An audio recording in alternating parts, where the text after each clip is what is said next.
Range वाढली का मानेची? हो. पहिले किती जायची मान?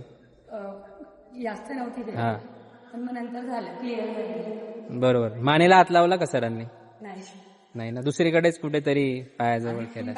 इथलं पेन होतं आणि जेव्हा मी इथं करत होतो ते इथलं पेन त्याच्यापेक्षा जास्त वाटलं ना तुम्हाला? तिकडे तुम्ही जेव्हा सो हे काय होतं, दिस इज, मी सांगितलं की बॉडी कंपन्सेट करते. आता तुम्हाला वाटेल की मॅडमला तर मी भेटलेलो नाहीये, मॅडमनी इथं कंप्लेंट केली आणि मी सरळ लगेच त्यांच्या राईट पायाला का ट्रीट केलं. तर ते जेव्हा चालत आले मी त्यांच्या चप्पलकडे माझं लक्ष गेलं. त्यांच्या उजव्या चप्पलची जी टाकीची बाजू आहे ना ती जास्त घासलेली. डाव्या पायात पुढे वजन जाते.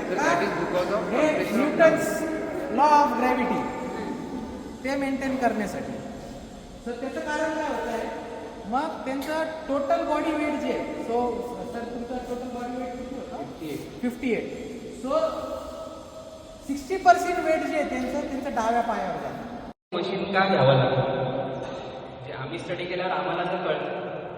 म्हणजे तो पेशंट 20 पावलं चालत आल्याबरोबर आम्ही त्याला सांगतो तुला हे प्रॉब्लेम.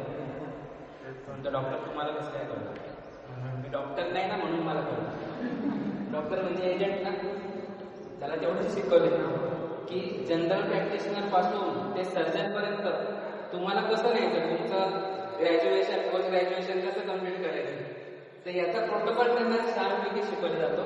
त्या 6 वर्ष खरंच अभ्यास केला असता ना तर कोणत्याही दुखण्यासाठी रिपोर्ट काढायची गरज नसती पडली. कारण डॉक्टर तर जेवढा मोठा तेवढा कमी बोलतो.